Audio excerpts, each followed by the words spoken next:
قد خسر الذين كذبوا بلقاء الله حتى إذا جاءتهم الساعة بغتة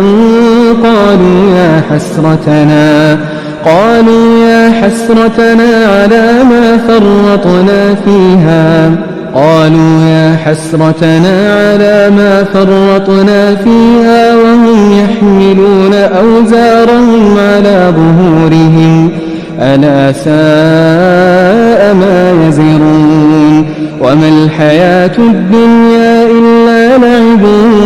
ولهو وللدار الآخرة خير للذين يتقون أفلا تعقلون قد نعلم إنه ليحزنك الذي يقولون فإنهم لا يكذبونك ولكن الظالمين بآيات الله يجحدون ولقد كذبت رسل من قبلك فصبروا على ما كذبوا وأوذوا حتى أتاهم نصرنا ولا مبدل لكلمات الله ولقد جاءك من نبأ المرسلين وإن كان كبر عليك إعراضهم فإن استطعت أن تبتغي نفقا في الأرض أو سلما في السماء فتأتيهم بآية ولو شاء الله لجمعهم على الهدى فلا تكونن من الجاهلين إنما يستجيب الذين يسمعون والموتى يبعثهم الله ثم إليه يرجعون وقالوا لولا نزل عليه آية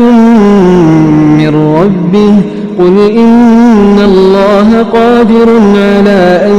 ينزل آية ولكن أكثرهم لا يعلمون وما من دابة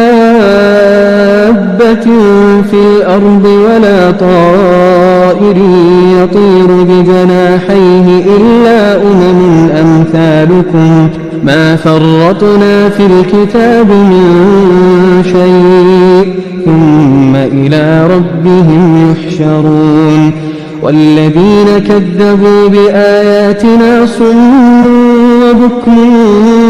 في الظلمات من يشاء الله يضلله ومن يشاء يجعله على صراط مستقيم قل أرأيتكم إن أتاكم عذاب الله أو أتتكم الساعة أغير الله تدعون إن كنتم صادقين بل إياه تدعون فيكشف ما تدعون إليه إن شاء وتنسون ما تشركون